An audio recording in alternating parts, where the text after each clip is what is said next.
जय श्री कृष्णा। राधे राधे। एक बार फिर से स्वागत है आपका अपने यूट्यूब चैनल में।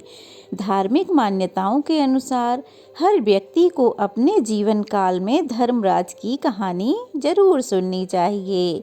कहते हैं कि इस कहानी को सुनने से बैकुंठ धाम की प्राप्ति होती है। और धर्मराज जी की कहानी पढ़ने या सुनने के कुछ नियम होते हैं। तो आज की वीडियो में हम यही जानेंगे। सबसे पहले सुनेंगे धर्मराज जी की कथा और उसके बाद हम सुनेंगे मतलब कि जानेंगे इसके नियम क्या क्या होते हैं, किस तरह से हमें धर्मराज जी की कथा सुननी चाहिए। तो चलिए वीडियो को बिना देरी किए शुरू करते हैं। तो प्लीज़ आप वीडियो को लाइक ज़रूर कर दीजिए और कमेंट बॉक्स में धर्मराज जी की जय लिखना ना भूलिएगा। और अगर चैनल पर नए हैं तो प्लीज़ चैनल को सब्सक्राइब भी कीजिएगा। चलिए कथा शुरू करते हैं।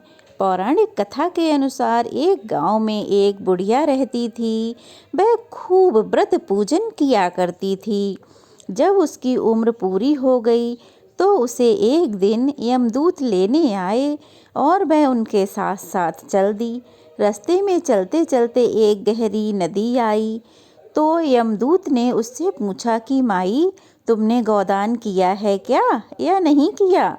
बुढ़िया ने तुरंत पूरी श्रद्धा से गाय का ध्यान किया तो गाय उसके समक्ष आ गई और फिर बुढ़िया ने उस गाय की पूंछ पकड़कर आसानी से नदी पार कर ली।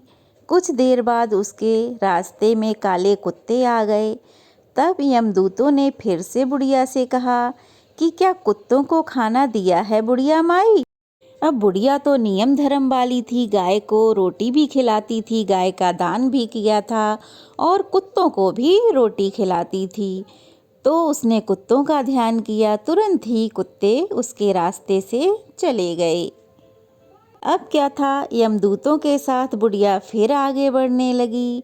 जब उसके रास्ते में थोड़ी दूर आगे चलने पर कौवे आ गए और उन्होंने उसके सिर पर चोंच मारनी शुरू कर दी। तो यमदूत बोले कि किसी ब्राह्मण की बेटी के सिर में तेल लगाया था या नहीं। फिर क्या था, बुढ़िया ने जैसे ही ब्राह्मण की बेटी का ध्यान किया तो कौवे भी वहाँ से चले गए। कुछ और आगे बढ़ने पर बुढ़िया के पैर में कांटे चुभने शुरू हो गए। तब यमदूत बोले कि खड़ाऊं का दान किया है या नहीं।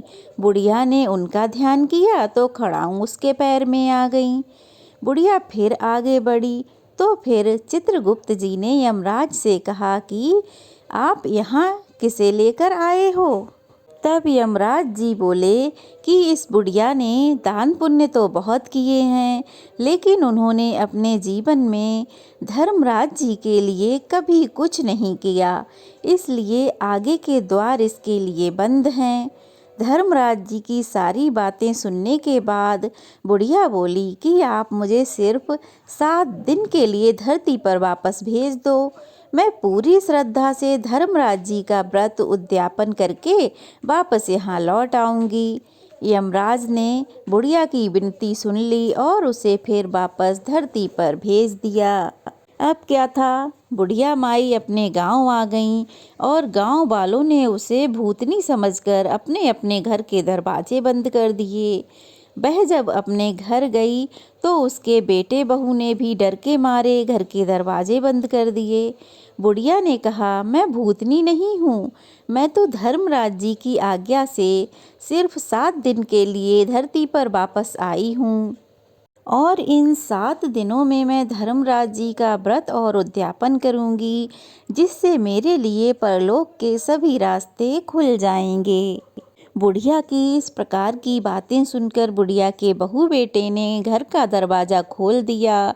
बुढ़िया अपने घर में चली गई। अब बुढ़िया के बहू बेटे उसके लिए पूजा की सभी सामग्री लेकर आए। सब सामग्री आ गई तो बुढ़िया पूजा पाठ करने लगी, लेकिन जब बुढ़िया कहानी कहती तब वह हुंकारा नहीं भरते, जिससे बुढ़िया बाद में अपनी पड़ोसन को कहानी सुनाती है और वह हुंकारा भरती है। इस तरह से 7 दिन धर्मराज जी की विधि विधान से व्रत पूजा और उद्यापन करने के बाद धर्मराज जी बुढ़िया को लेने के लिए विमान भेजते हैं।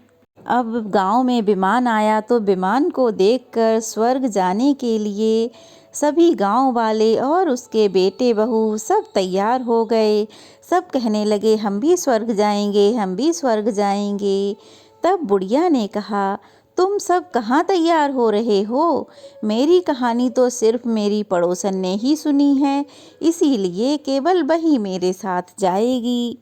तभी सारे गांव वाले हाथ जोड़कर बुढ़िया से प्रार्थना करने लगे कि हे बूढ़ी माई, आप हमें भी धर्मराज जी की कहानी सुनाओ। तब बुढ़िया ने सभी गांव वालों को भी धर्मराज जी की कहानी सुना दी। धर्मराज जी की कहानी सुनकर सभी गांव वाले भी उसी विमान पर बैठकर स्वर्ग को जाते हैं। स्वर्ग पहुंचते हैं तो धर्मराज जी कहते हैं कि मैंने तो केवल बुढ़िया को लाने के लिए भेजा था, लेकिन ये सब गांव वाले कहाँ से आ गए? तब बुढ़िया कहने लगती है कि हे धर्मराज जी, मैंने अपने जीवन में जो भी पुण्य किए हैं उसमें से आधा भाग मैं अपने गांव वालों को देना चाहती हूँ।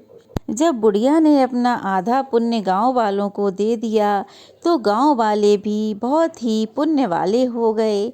इससे धर्मराज जी ने गांव वालों को भी स्वर्ग जाने की आज्ञा दे दी। हे धर्मराज जी, जैसे आपने उस बुढ़िया और उसके गांव के सभी लोगों को स्वर्ग में जगह दी, उसी तरह से हमें भी देना।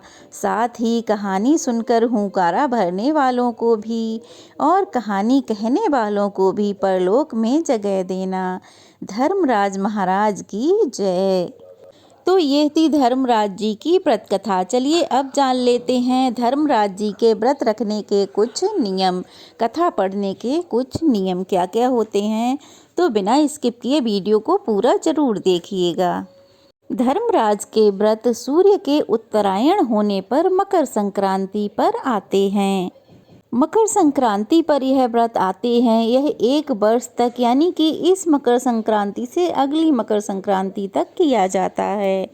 तो अगर किसी के पास समय नहीं है, एक वर्ष तक यह व्रत आप नहीं रख सकते और व्रत में कथा सुनना बहुत ज़रूरी होता है, तो एक वर्ष तक आप कथा नहीं सुन सकते, तो फिर आप यह व्रत 6 महीने तक कर सकते हैं, 1.25 महीने तक कर सकते हैं, 21 दिन कर सकते हैं, 13 दिन के लिए या फिर 7 दिन के लिए भी आप इस कथा को सुन सकते हैं।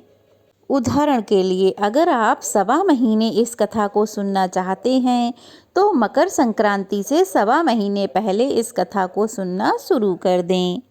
विधि क्या रहेगी? विधि ये रहेगी कि 1.25 सेर गेहूँ से सातिया बनाएं, 1 जल का कलश लें, घी का दीपक जलाएं, हाथ में गेहूं के 7 दाने लेकर धर्मराज जी का ध्यान करके इस कथा को पूरी श्रद्धा के साथ सुने। जिस दिन का बार हो उस बार की कथा भी आपको ज़रूर सुननी चाहिए और प्रतिदिन आपको ऐसा ही करना है। कथा सुनने के बाद ही भोजन करें। मकर संक्रांति वाले दिन सुबह जल्दी उठकर स्नान आदि से निवृत्त होकर धर्मराज जी की पूजा प्रारंभ करें। एक पाटा लें, उस पर 1.25 मीटर सफ़ेद और उसके ऊपर से 1.25 मीटर लाल रंग का कपड़ा बिछाएं। फिर उस पर गंगा जल छिड़क कर उसको पवित्र करें। कुछ पुष्प रखें। उसके बाद धर्मराज जी की मूर्ति को वहाँ विराजमान करें। पंचामृत से धर्मराज जी को स्नान कराएं। चांदी से बनाई हुई सभी वस्तुएं वहाँ पर रखें, जैसे कि चांदी का चंद्रमा, चांदी के सूरज, चांदी के धर्मराज जी, चांदी का स्वास्तिक, चांदी की सीढ़ी। उसके बाद पान, सुपारी, फल, फूल, केसर और चंदन आदि से पूजा करें। और जो चांदी की चीज़ें मैंने बताई हैं वो आपको स्क्रीन पर दिख रही होंगी। चांदी की गाय, चांदी की छड़ी, ये सारी वस्तुएं आपको छोटी छोटी सी ही सही लेकिन चांदी की ही बनवानी चाहिए। सफ़ेद तिल से भोग बनाएं और चित्रगुप्त जी के नाम के काले तिल के लड्डू भी ज़रूर बनाएं।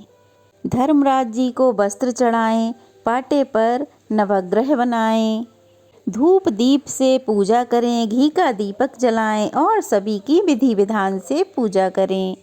पूजा करने के बाद किसी ब्राह्मण को भोजन कराएं और सभी बड़ों का आशीर्वाद प्राप्त करें। उसके बाद आप स्वयं भोजन ग्रहण करें। अब जान लेते हैं व्रत के उद्यापन की विधि। व्रत के उद्यापन के लिए आपको सोने या चांदी की धर्मराज जी की मूर्ति बनवाएं। धर्मराज जी की छड़ी, धर्मराज जी की पौल, छतरी, सूर्य, चंद्रमा, स्वास्तिक, जो कि मैं आपको पहले भी वीडियो में बता चुकी हूँ, ये सारी चीज़ें आपको चांदी की बनवानी हैं। तो अगर संभव हो तो दान में आप गाय और बछड़े का दान करें। अगर गाय देना संभव नहीं है तो फिर आप चांदी की गाय और बछड़ा बनवाकर उसका दान करें। स्त्री पुरुष के वस्त्र, स्त्री के वस्त्रों पर सुहाग का 16 श्रृंगार का सामान, कुछ बर्तन, तांबे का लोटा, दीपक, सवा सेर अनाज, बांस की छाबड़ी, छतरी, आसन, सैया, कंबल, माला, ये चीज़ें जो भी आप कर सकते हो। इससे अधिक भी करना चाहते हैं तो कर सकते हैं। ये सब चीज़ें धर्मराज जी के निमित्त किसी ब्राह्मण को दान करें। और चित्रगुप्त जी के निमित्त काले तिल, राई, 2 कटोरी वाले नारियल में, मतलब नारियल के 2 टुकड़े कर लें, उनमें भर कर दान में दें। कलम, दबात, पानी का घड़ा, मिठाई और दक्षिणा भी दान में देनी चाहिए। सफ़ेद और काले तिल के लड्डू भी दान करें। और अगर इतनी सारी वस्तुएं आप नहीं ले सकते हैं तो रोज में उपयोग होने वाली वस्तुएं आप किसी सुपात्र ब्राह्मण को दान कर सकते हैं। इसके पीछे की भावना ऐसी है कि जो भी हम दान में करेंगे वो हमें वापस मिलेगा। तो आपके पास जैसा जितना संभव हो सके, जैसी आपकी श्रद्धा हो, आप वैसा दान करें। इस व्रत को रखने वाले स्त्री या पुरुष को रोज़ ये कथा सुननी चाहिए। और अगर माताएं बहनें इस व्रत के बीच में रजस्वला हो जाएं तो किसी अन्य से पूजा करवा के कथा सुन सकती हैं। मकर संक्रांति वाले दिन अगर आप खुद पूजा नहीं कर सकते तो यह पूजा आप किसी ब्राह्मण से भी करवा सकते हैं। और अगर आप भोजन नहीं जिमा सकते ब्राह्मण को तो आप सूखा भोजन भी निकाल कर मंदिर में दे सकते हैं। तो ये थी आज की वीडियो, धर्मराज व्रत की पूरी जानकारी, नियम और व्रत कथा। कैसी लगी कमेंट बॉक्स में ज़रूर बताइएगा। अच्छी लगी हो तो वीडियो को लाइक कीजिएगा, कमेंट्स कीजिएगा और चैनल को सब्सक्राइब कीजिएगा।